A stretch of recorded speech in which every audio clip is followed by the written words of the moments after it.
Hey, this is John Greene from Realm.Security. Today I sat down with Eric Galis, CISO of Plaintext Advisors, local Boston cybersecurity practitioner who's been in the industry for 20 years. He's talking through the evolution of technology and some of the parallels we saw between the intersection of development and security and how that pertains to AI in the age of innovation. This is Realm Roundtable.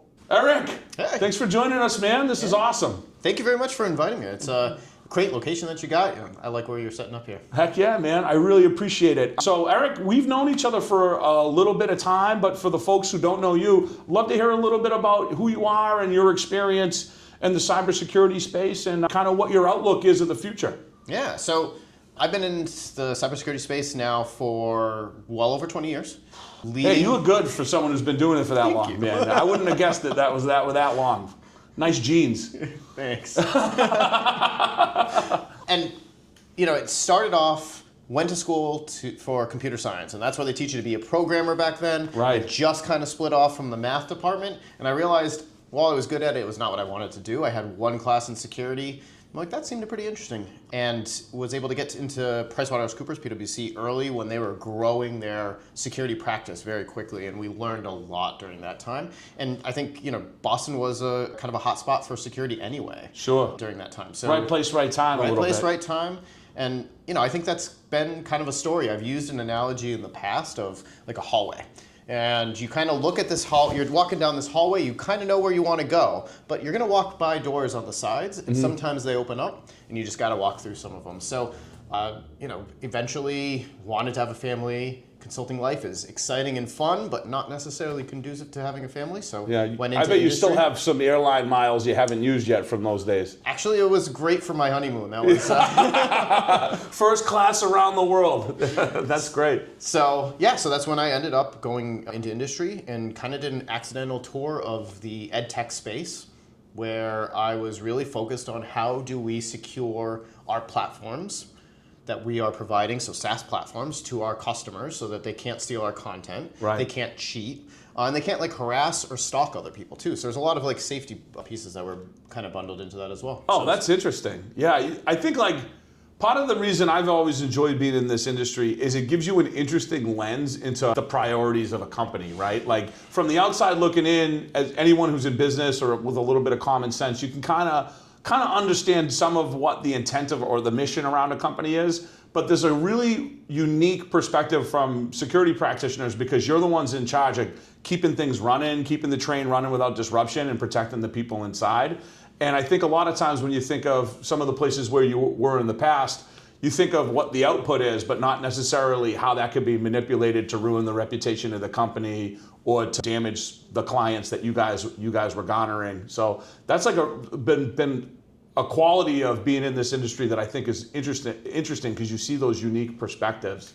How is that surprising to you?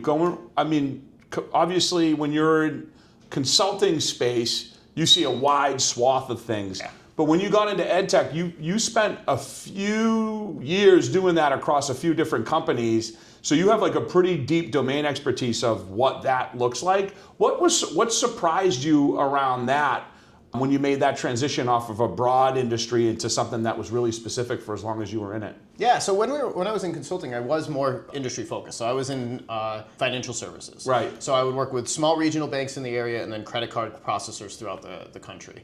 So it was a very different world going from a highly regulated industry like Right. that to, while education is very regulated, so there's a lot of things they had to do in order to make sure that their editions were kept up to date, things like that for the books, for the content. Yeah. They're not highly regulated from a security perspective, whereas Yes. finance had already seen all of that. Right. So it went from, and it was a great moment to hone my skills. It went from how do you use the stick in the financial services space, Right. where you can say we're not going to pass this audit or we're going to get this fine. It was all very clear cut. If we don't Right. do X, we're going to have Y.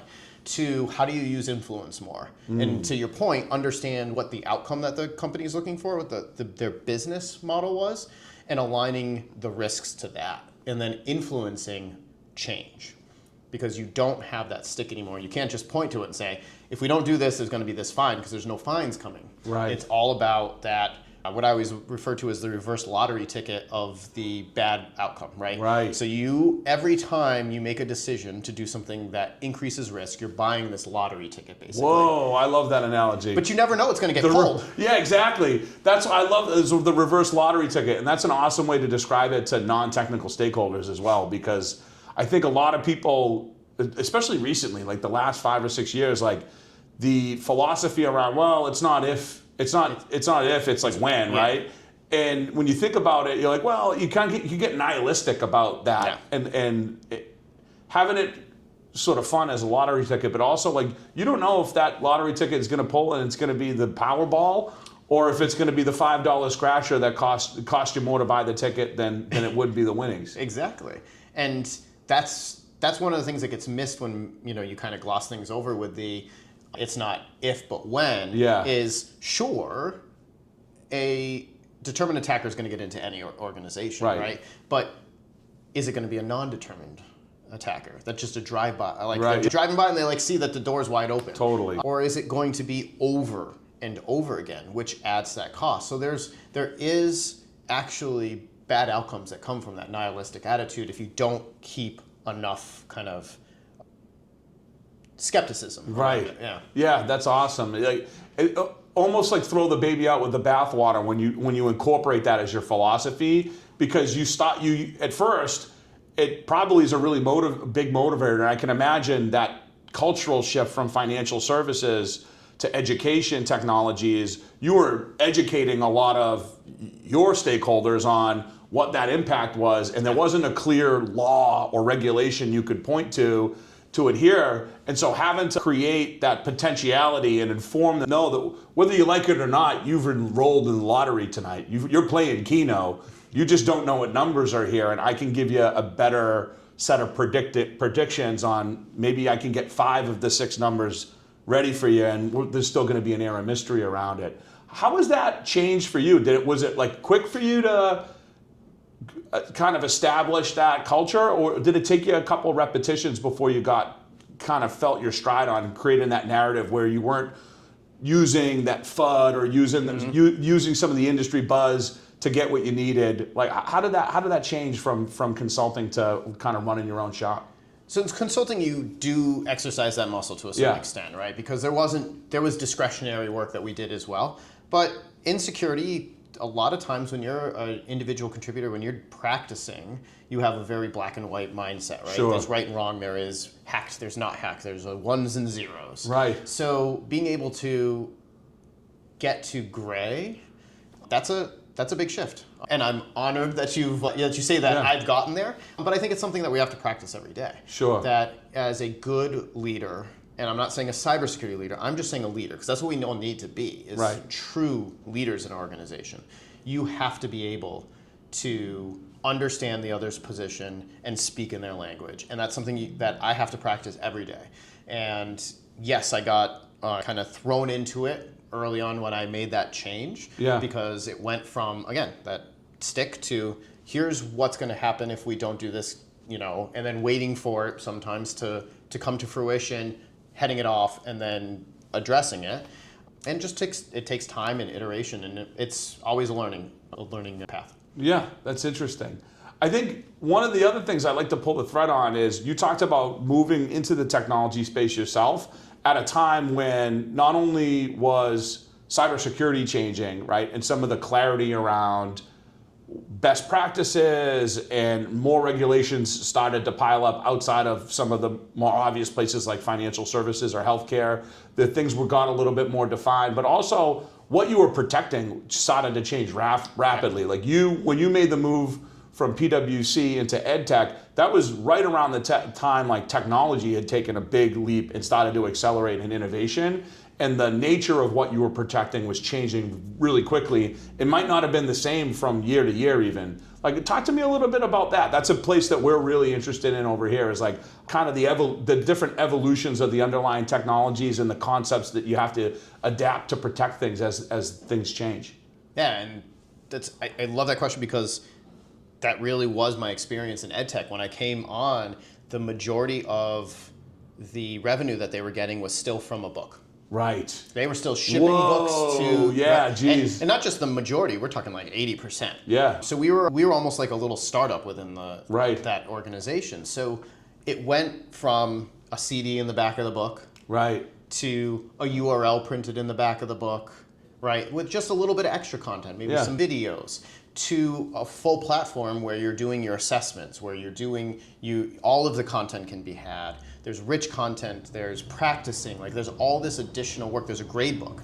So so there was this, when it's just content, it's much easier to protect than when the user is interacting with it.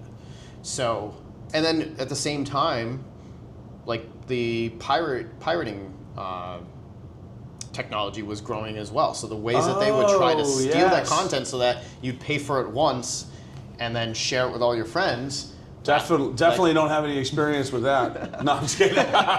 You've never shared that Netflix account, which now like they're doing a lot more control around, right? So it was the same thing for entertainment content that we were facing on the education side as well. Yeah. So the way that the technology evolves, you have to be thinking about that within cybersecurity too, because each time, like we went from CD to URLs with content to a full, rich experience of application. The risk changes and what you have to do and what you have to protect against and the threats that you're facing change as well. Totally. I think that's like a really interesting thing that is a broad term that underpins security, and that's integrity. And like when you're like in edtech, you were in a situation where the integrity of your test, the integrity of your content is paramount and almost as important as the IP itself, right? The fact that the perception was, if you partner with us, if your institution partners with us, or if you're a student with us, your data's safe, and the integrity of this test means that it's worth the premium that we're able to provide. And I find that integrity is like concept has a great way of helping inform some of the narrative content that you have to do at the board level, because that's something that does translate outside of technology pretty well. When it comes to how you're thinking about that now, I think AI has created a lot of difficulty for society at large around integrity. I guess like how, as you're looking at some of the elements of that as you build out your practice and think about that particular element of cybersecurity, how has things, as they've changed and sort of evolved around integrity, affected how you look at risk and how you prioritize things for security? Well, there's a couple things that you said there that I really like. When I came onto one of the companies, I got asked a lot, like, why are you here? We have grades, nobody wants to steal that, they can't monetize it. So that shift away from, we could talk about a CIA triad for a reason. Confidentiality, integrity, and availability. Not just confidentiality, but a lot of people, when they hear the security guy's coming, security person's coming, they think, they're going to talk to me about a breach or a loss of our data. So being able to shift that conversation shows that kind of maturity, and AI shifts that greatly, right? So when I'm thinking about how to think about security and AI and the intersection, a lot of times I try to break it down into kind of three areas. There is, how do you secure against AI? How do you secure with AI? And then how do you secure the use of AI? Right? So that's kind of the three buckets. And each one has like multi-dimensionality around the confidentiality, integrity, and availability. So like for protecting against the AI, you have situations where most of the attacks aren't particularly novel, but they are picking up in speed and scale. But the ones that truly are kind of novel fall into that integrity space. So you talk, deep fakes, or how do you tell a person truly is who they say they are? Which, again, back to your point, it's integrity. So it's not just about confidentiality, it's how do you know that what you're interacting with is true? And that's one of the big hard problems in cybersecurity right now to solve. Yeah, I probably had it for my personal life too. So kind of back to that evolution period, like I consistently point people to parallels, because in some ways what you just described is really new, right? And also pervasive into places that maybe some of the other changes in the past didn't necessarily have as an immediate or recognizable effect on the everyday consumer. Yeah. But in other regards, it almost seems like the same song and dance we've seen and the same cycle of innovation that we've seen in the past. I guess being that you've lived through it and had to secure through it a few different iterations of the last 20 years of things coming from on-premise to SaaS to the cloud to now AI enabled and AI native, like what are some of the things that you feel like when you peel back some of the FUD, when you peel back some of the hype around it, it's really no different than the last time we went through this? And then conversely, what's something that you're thinking about today that you don't really have the ability to draw a modern parallel to? Yeah, so when I think about it, there was the cloud transition, there was kind of moving from waterfall to DevOps, DevSecOps. Right. So how do we, in the security world, keep up with continuous deployments Yes. or near continuous deployments? We had this old model where you'd write a big monolithic piece of software, and then we'd come and we'd test it, we'd tell you all the things you have to fix, you go back, you fix it, and then you can deploy it. And that just didn't work anymore. So we were still addressing the same underlying risk, which is that that software is created by humans, and nowadays by bots that were trained on software created by humans, Yep. Which means there's gonna be flaws in it. Yeah. So you got to find those flaws and fix them before they're found by somebody else. So it's this race in order to close holes before they're found. So it's the same problem. And the way that we did it before was we provided a gate and we said, "Thou shalt not pass until we've said there's no problems in this." And that we weren't able to continue to do that. So we needed to evolve to that speed. And that's the same thing we're talking about now. Yeah. Is we are enabling everyone to build their own software these days, right? To integrate systems that have never been integrated before through agents or through chatbots, right? That they're producing code or like integrating through these agents. So, and the first inkling is, well, we never did that before. We can't let them do that. But it's not a new problem. Yeah. The problem of taking data from one place and putting it somewhere else and being able to govern that flow always existed. And it was a human that was doing it before. And so Right. we tried to find ways to control that. It was very difficult to do. We did things like DLP. We did, enterprise browsers, endpoint protection, bring your own device control so that you can't have it on a personal device, things like that. And now we're talking about that just faster and done by robots. So it's not a new thing. Right. We are just moving from doing things at human scale and human speed to machine speed. Yeah. It's the same issues. It's how quickly can you take data and put it somewhere where it's going to get exposed? How quickly can you make a mistake that's going to allow somebody in? And humans can do that at one speed, and computers can do it at a whole nother level. So we still have to apply the same types of controls, just again that's why it's securing with AI and securing against AI. Yeah. And those two are at odds, because if you don't use AI, you will not be able to protect against it. Right. Because again, most of it's not novel. Yeah. Most of it is just speed. That's an interesting perspective, and in some regards, it almost kind of takes the temperature down. We're like, hey, listen, as novel as it, like the world is trying to make you think, and there is like some economic incentives towards producing some hype around novelty right now. I think in a lot of places that can get people into the zone where they're reacting in a way as opposed to looking at things logically and finding the parallels you had. And then on the other part of that, as much as you want to feel comfortable, as we've seen the speed accelerate and the imperative, right, that company mission doesn't ever stop. Like you talked about before DevSecOps, security was almost like a gate towards innovation and slowed a company down and could have a negative economic impact, even though best practices and that lottery ticket, we were trying to play some of those numbers of that lottery ticket differently. What are some of the concepts that you think ring true today when it comes to maintaining that level of speed and being able to accelerate without losing control, without putting yourself in a situation where you're following the race car as fast as you can, but you're never able to get parity.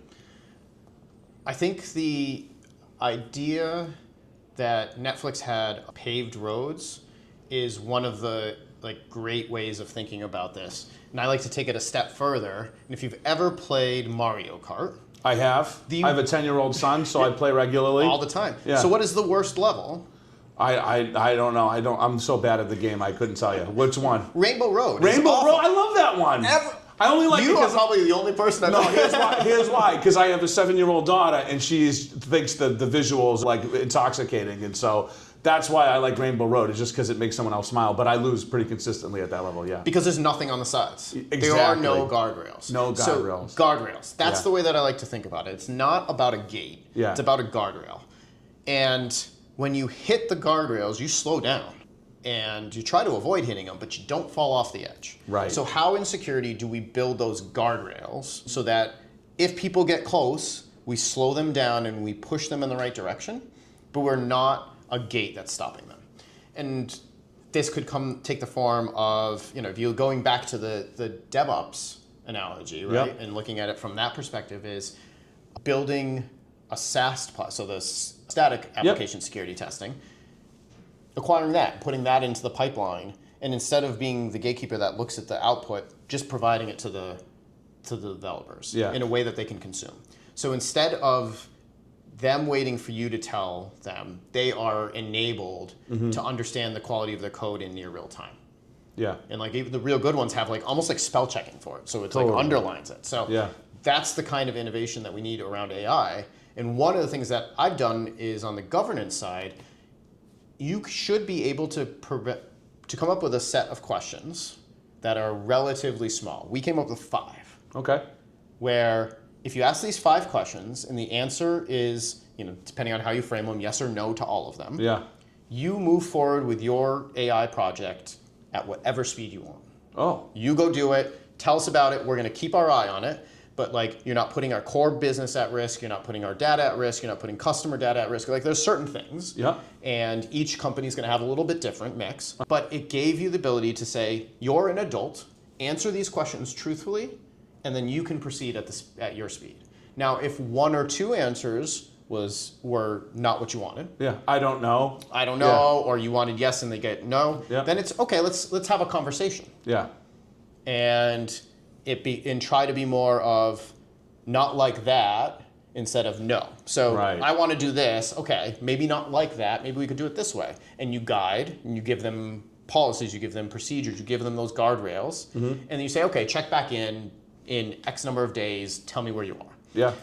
And then there's the hard stops. There are things that just you should never do. And it depends on the industry. In the publishing industry, there's the idea of how do you maintain copyright? And there's still the question of whether work created by an AI can be copywritten. And it's probably not going to be. So we don't want to make derivative works off of our copywritten content. Right.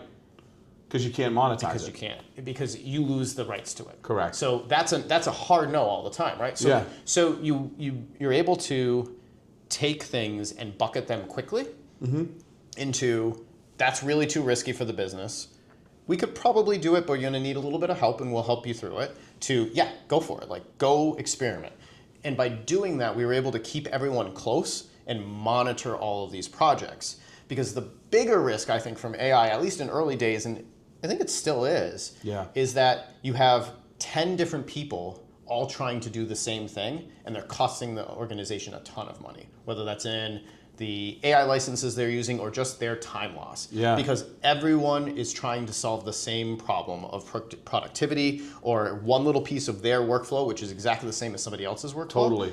And by having it all centralized, when they brought that idea forward, there's a 4th path of go talk to that person. They're already doing it. 6 weeks into this. Yeah. So you can join them and you can accelerate each other instead of working at the same pace in parallel. That's awesome. And I think that's really some of the successful programs that I've interacted with is once you create that sort of open door policy and hey, we're going to act like a business partner to you that come and consult and maybe even do some work on your behalf. Because if the answer to that question is I don't know, and we go and talk about it, and I get your intention, and it's gray, well, we got to go shine the light on this thing together, right? And I think people have a tendency to know, and hey, if I'm going to walk into this room and be vulnerable and say, hey, I'm a couple weeks out of this project, and I want to go and implement this to accelerate it, what do you think? They don't want to be summarily dismissed because of 5 questions they couldn't answer on a piece of paper.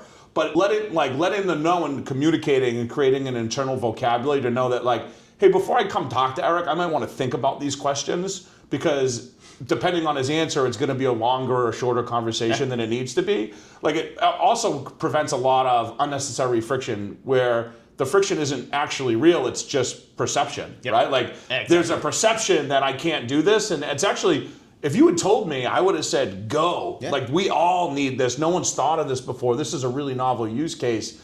But because you perceive that, hey, this wasn't clear, and I don't know what's getting approved and what's not and why, then you may have potential innovation getting choked off before it even gets into production.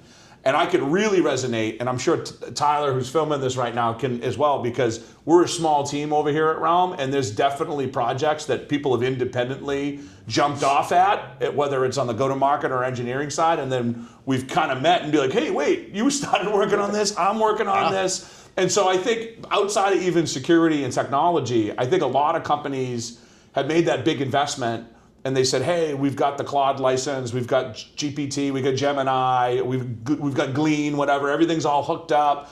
Go and figure out how to make this investment worthwhile, because we were promised it was going to be worthwhile. And so everyone's operating with the best intentions. Meanwhile, massive security issues, shadow IT, resilience issues, and then you've got a token bill that's just climbing.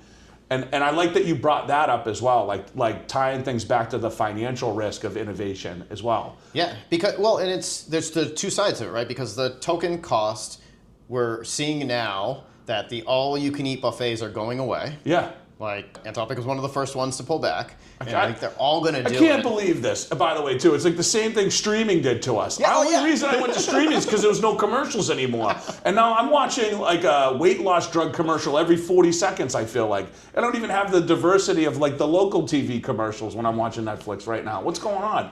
But it's the same thing with the tokens. Yeah. So not only that, you're wasting the time of some of your best people. Right. The people, the people who are innovative and entrepreneurial, the people that are willing to stay a little bit later to learn a new skill, the folks that are looking to build a home somewhere and carve out a niche for themselves in a company, are wasting time on something and costing the company money on something that someone right down the hallway is also working on. Yep, and a little bit, maybe like you said, a little bit further down that road. And then on the security side, for our benefit, by everyone coming to us and going through this process, we found a lot of places where we were going to start adopting AI more effectively. Right. Through that. So give me an example of that. That's super interesting. Yeah. So a great example that's really easy is policies. Everyone hates reading policies. Everyone. I don't mind it. No, I'm just kidding. but so you had mentioned Greene, but there's all these different products that do natural language search. Yep. So what if you could take all of your policies and just ask questions of them? So I'm a developer and I'm like, can I put secrets into GitHub? And it's like, no, you should use this, which is our corporate secret store. Yeah. And instead of them being like, well, what policies that's going to be in the secure development? Great, I'll just put it into GitHub. Yeah. That's a powerful unlock, and that was something we did, right? Then there's customer questionnaires is another great one. This is interesting now. Yeah, cool. So you just pull all this, you have all this information about your products that you're selling to customers, and they come to you and they say, prove to us that you have good security practices. Mm-hmm. And they're like, here's our 100-page questionnaire, has fill it out in triplicate and then send it back. I've been on the wrong end of a lot of those as selling security software for as long as I have. And I'll tell you, when you tell a Fortune 500 company, I'd prefer not to answer your questionnaire. Could you just read my pre-canned one? The answer is generally no. Yeah, that goes over real well. 6 weeks later than when you sent the initial email asking if that's all right. So I love where your head's at on this one. But you feed that questionnaire in that you already filled out. You feed in all your documentation into a model that can read the questionnaire that came from your customer, use the knowledge base you already have. And I'm not talking about a knowledge base that's curated and you've had to go through this whole process. No, you just take all the good documents you have, Yeah. you give it to them, you give them the questionnaire, and it spits out the answer. And it was like 85 to 90% right every single time. And that was hours of my team's time that Right. I just gone like that. And they put it in, come back a couple minutes later, read through it, fill in the last few, and then put that questionnaire that they just completed into that knowledge set, so those last few would be available for the next time, and There you every go. time it got better. And I can only imagine like what that does for productivity, like understanding like the churn around tech workers, especially like in markets like Boston, where you're lucky if you get someone for 2.5 years, right? And you're at a growing practice, and so you're going to be hiring on a consistent basis. And you've got this rock star developer who's just trying to run as fast as he can, and he doesn't know what the policy is, and he's working off hours, and he's going to wait for someone to answer his Slack. So when they come back online, he's just going to ship it, right? Because that's how they operate. And instead, he has got a resource to go to. It's an informational. It's going to prompt a question, and at the very least, it's going to indicate, hey, there's visibility here. Like, we're watching. We care about this. Yeah. And there's a repository of this stuff. So it's not like, well, I didn't know any better. There was no documentation. I asked my manager. He was on vacation. I had a deadline. Sorry, right? Like, it's, no, you asked the repository. You got a pretty clear answer, and you just moved. And if you didn't know what to do from there, you at least knew that if you went and shipped it without permission because you just needed to, it probably is going to come back around and get you again, because they care about it, so someone's going to be looking for this down the line, which is interesting. Yeah, and you talk about churn, everything that I just talked about, nobody that's on the security side wants to do any of that work. Nobody wants to fill out that. No, there's a couple people. I've been to a lot of conferences, Eric. You've got some people who, as much as you tell them security isn't just spreadsheets, they're really good at Excel. They're really into They Excel. love Excel, yeah. I love a good X lookup. Yeah. But I don't want to do that. I don't want to no fill one those wants out. to do that. And so you take that drudgery away from them, and they're free to do things that are more value add as well. Right? Yeah. So it's kind of it was this virtual cycle that we were making sure that the organization was doing the right things, and we were learning things that we could do within our practices as well. Yeah, I love what you're saying too, because I think a lot of security is around two things, like improving visibility so we can make the correct decisions, and removing the drudgery required to achieve that level of visibility, right? And if you, as a security practitioner or a provider of security practitioners of tools, if I can't answer either of those questions crisply, like generally speaking, the conversation's over pretty fast. Yeah. And so like understanding that that's super important. And we're also at a moment where I think perceptions around drudgery and toil of like, well, this is just how it is, right? Like those questionnaires like are just an inconvenient truth of the reality that we all have to live in. Like, Gotta do it. We have to do it, and like we tried to get out of it, and you just can't get around it. And so we're going to hire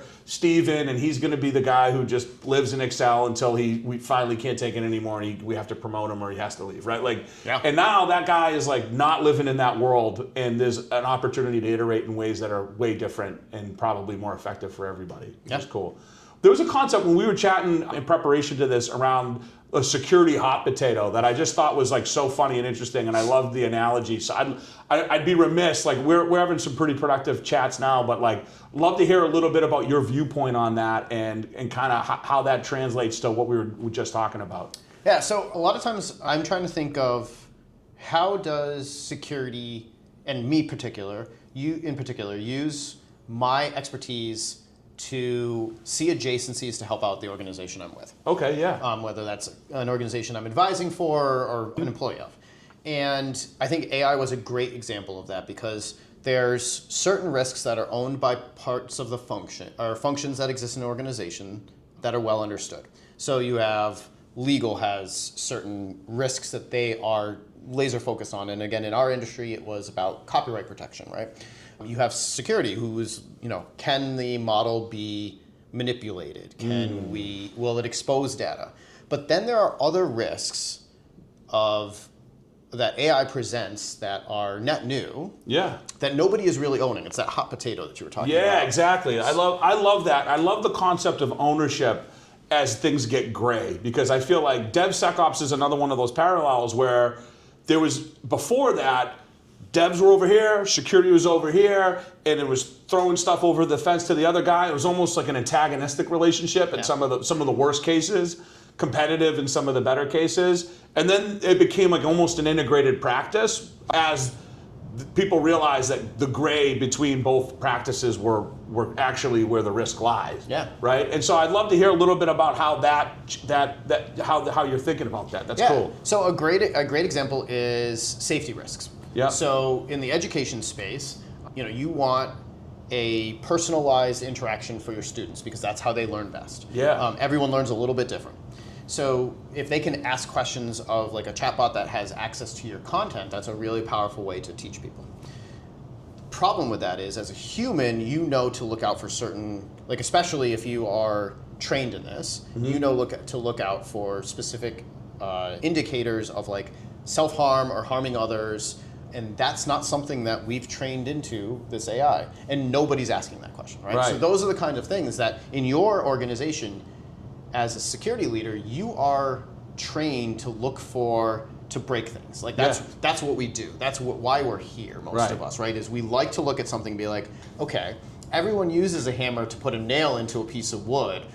What happens if I don't use it like that? What's going to go wrong? Yeah. That's the way we think. We look at things and the developers think happy path. We think, how do we break the happy path? That's how my old man used to repair cars, just with a hammer. Just hit it. So apply that to your business in this moment. Yep. And that's how you're going to add additional value and show that you're not just a cybersecurity or information security or a risk leader, but truly someone who's thinking about how to drive the business forward. Yeah, that's really cool.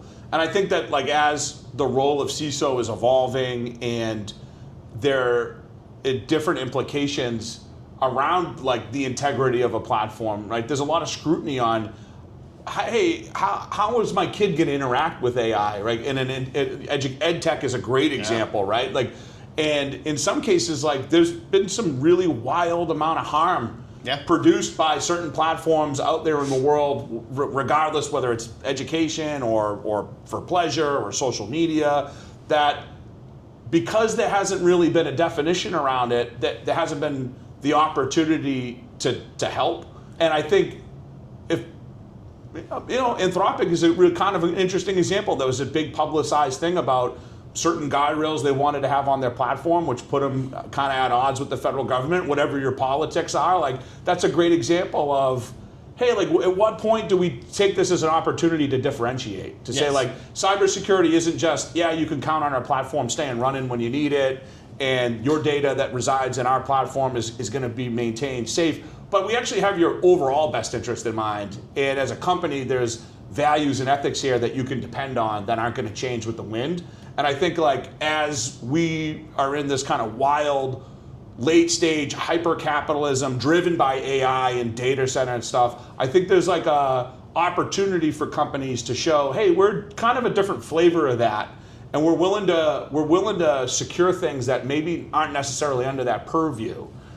So I think that's really cool. Is there a similarity to that with like when you were looking at this kind of stuff in the past, when you had this area of gray that you were able to close down and kind of illuminate? I think when you go back to like the DevOps days, you think about performance was kind of that parallel, right? So early on, there wasn't a lot of focus on performance for like SaaS platforms. Yep. So being able to say like, hey, I'm talking about security, that is a portion of quality. Right. You know what else is a portion of quality? Performance. Right. So how do we start measuring that and paying attention to that as well? So that was another area that's cool. It's kind of like that adjacency where you can say there is value in this, and how do you measure it? That's the next thing you have to think about, right? So in the performance thing, how long a user would dwell on a page before they move on was definitely something that started to need to be measured, and it wasn't always measured. So talking about that and saying like, hey, why don't we take a look at this? That was one of like a parallel areas. And again, you have Anthropic on the good side, but there was examples of users who have been encouraged. They were already suicidal, and they've been encouraged by these chatbots Yeah. to actually commit suicide. So like Crazy. you don't want to be on that side of No. it either. So you want to talk about yourself as a differentiator, to be like, we're not only going to help you learn, but we're going to make sure that it's done in a safe environment. Yeah, really, that's wild. As all this pertains to how you look at the vendor space, like you have, obviously being in a leadership position for as long as you have, you've encountered good, bad, and ugly from the vendor community. And I think, when we were talking before, I use this analogy, it's probably not the kindest, but sometimes it feels like from our side of the fence, watching CISOs make decisions is like watching 6-year-olds play soccer, right? Like the ball's moving that way, Gartner comes up with a new term, or there's this new like hype that happens around something, or this big player kind of falls off a little bit, and there's a vacuum and there's a lot of disruption that's introduced, and then all of a sudden that's the only thing anyone wants to talk about for 6 months until the new thing comes along. And I feel like we're like pretty squarely there right now, without naming names. Like there's a couple of categories that don't seem all that different than what they were called prior, but now have relabeled themselves with AI in front of them. And all of a sudden, if you're in a CISO breakfast and you ask them what the priority is this year, 11 of the 10 are going to raise their hand, but they're all going to have a different definition of that one buzzword as it pertains to them. Like, where do you see the ability, talking about integrity on the vendor side, where do you see the ability to like separate fact from fiction, and how do you employ that as a leader in a time like today? That's a tough one. So the fact from fiction one, that's a tough one. But the lens that I often look at is it a feature or is it a product? Okay. Is this something that is gonna get gobbled up? Is this something that I should already just be going to my partners today and being like, hey, that company does that, you should be doing that? Yeah. Or is it truly innovative and new? So you look at like SOAR versus EDR. Right. SOAR was kind of just what SIM had always promised to be. Right, yeah. And then it never lived up to it anyway. And got absorbed into the SIM world and became what SIM, next gen SIM, or XDR was the keyword for a while there.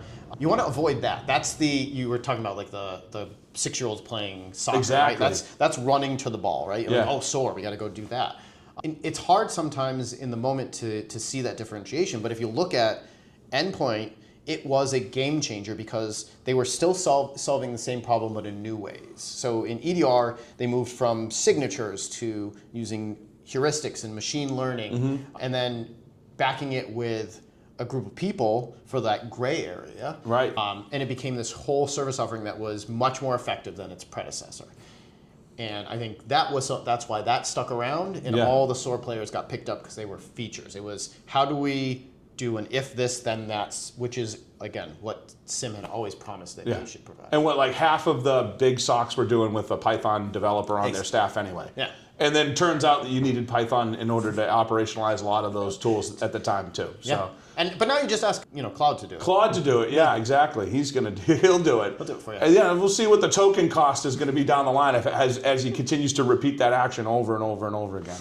Yeah, that's interesting. So I love that, and I think that lens is really cool for folks that believe in like their platform, right? Yeah. Like here at Realm. But I also like in the age of AI where the moats are a lot more narrow, it's like almost a little scarier, right? Because the ability for the larger hyperscalers and platform players to iterate something that looks a lot more like a feature but might feel like a platform for a startup is pretty nominal. Yeah. And so there's probably a lot of that. When you're thinking about that as it compares though to being kind of hung up with some of these larger players, especially you've worked at very large organizations, but you also worked at like mid-enterprise organizations as well that probably aren't going to get the time and attention that a Fortune 100 bank is going to get from some of these big platform providers, right? I guess when you're trying to square that like time and attention, the agility to iterate in like a new space versus the integrity of a platform player that doesn't look like it's going away anytime soon. Yeah. How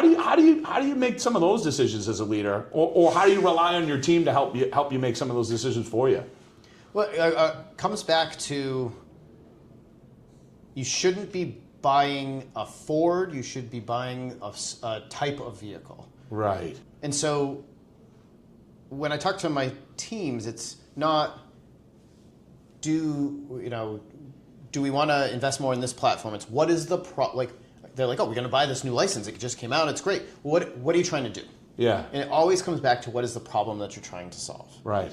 And you look at that and you say, well, how do we solve that problem in the most effective way? And most people hear most effective way and they think like most complete way. Right. But that's not necessarily what that means. Yes. Because the outcome of the problem being realized is different depending on the problem. So if you have a high risk item, one instance of it being realized is really bad. If you have like a lower risk one, but it happens much more often, you might be looking for something where you have high efficacy but not perfect efficacy. Right. So being able to understand like what does solving the problem the most effective way mean? It might mean in the most cost effective way. It might mean in the actual way that is going to be the most effective. Right. And maybe it's most of the time somewhere in the middle. Yeah. So you have to look, just like you have to look at risk from different lenses, you have to look at those buying decisions from different lenses, which is,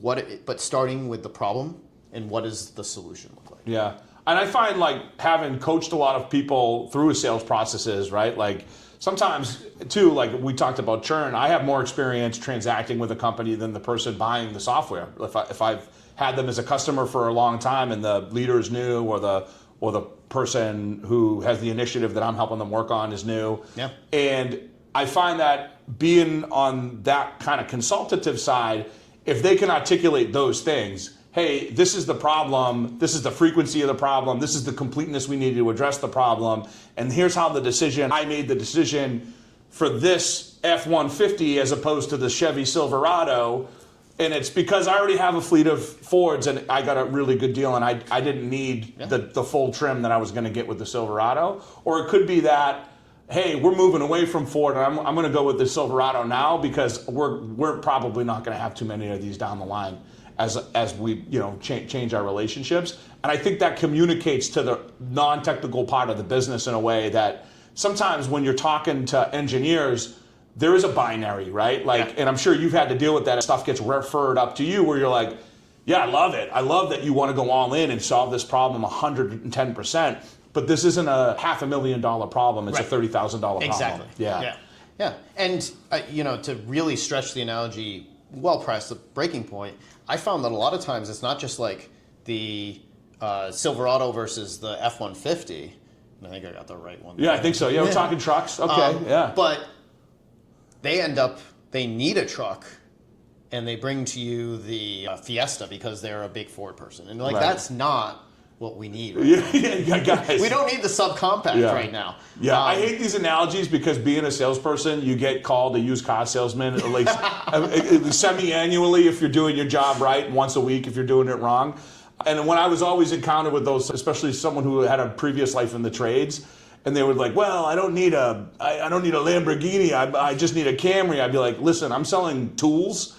This is a dump truck. It holds 100 yards of loom, and you're pulling up in the Camry, buddy. Where am I going to put the dirt? I get it, it's cheaper, but where's the dirt going to go? Yeah. So that's the other thing too, is when a lot of times if you try, sometimes it works, but a lot of times you try to play that platform play, and you end up with something that's not fit for purpose. Right. So that's the other thing you have to consider.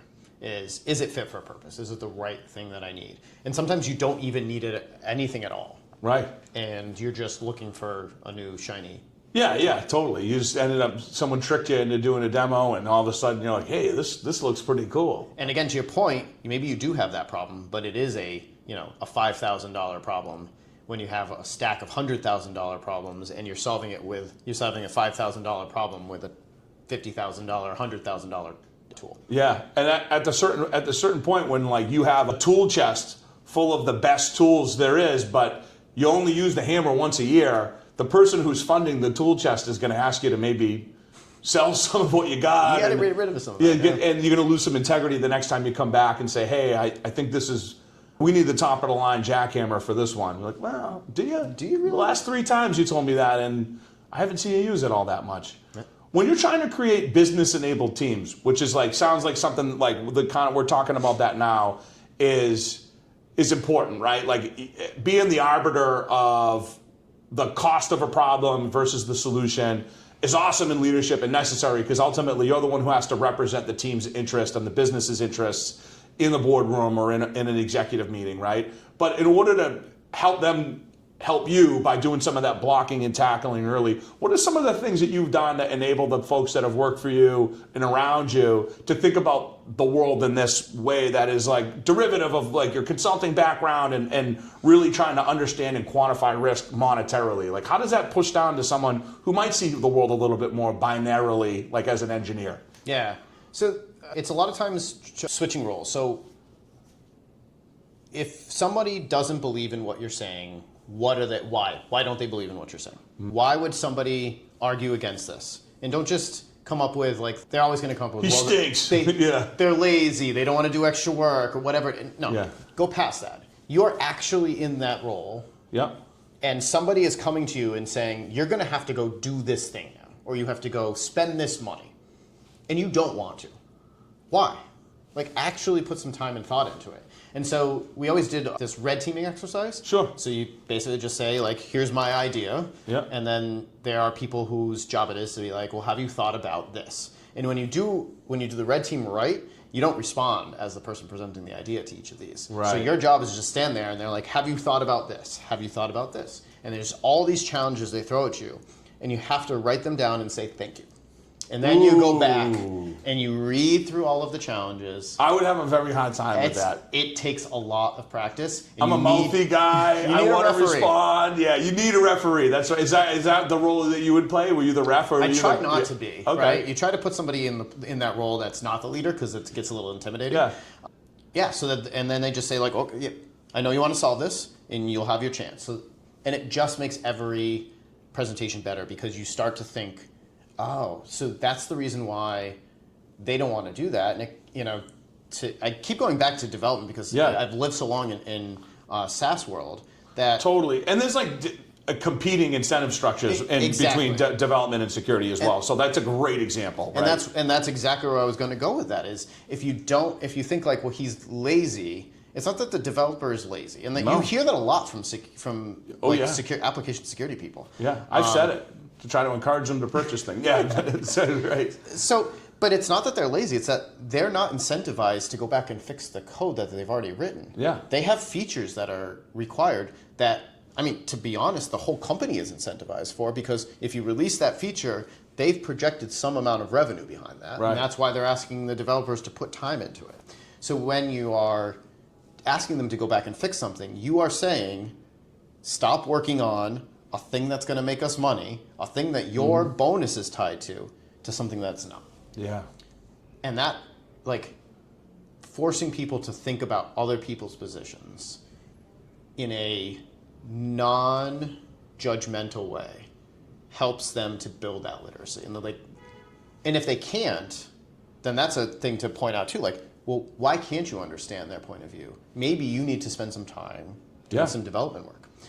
So that's awesome. I bet that does a really good job too, like surfacing future leaders, right? Because that's a skill set that if you're going to be successful translating technology risk and technology innovation to business, right? Like you have to be able to almost run that mental model, that mental red team in your own head, in order to prepare for those executive meetings. And so that's probably a pretty good indicator for who's ready to step up to the plate and lead a team or lead a budget or lead a practice when you're running something like that. Yeah, and if you iterate a couple times with someone and like the first time it catches them by surprise and they have to think about it a little bit. Yeah. But if by the second, third, maybe even fourth time they're ready with it, it shows that they're developing that muscle. Excellent. Yeah, and I bet it challenges the folks that are asking the questions. They're like, wow, they've thought in the presentation itself, they've already dismantled some of the objections that I was going to have. And so I have to work extra hard trying to find these different holes, which means that everything's more well thought out. And you guys are actually moving faster and collaborative at the same time.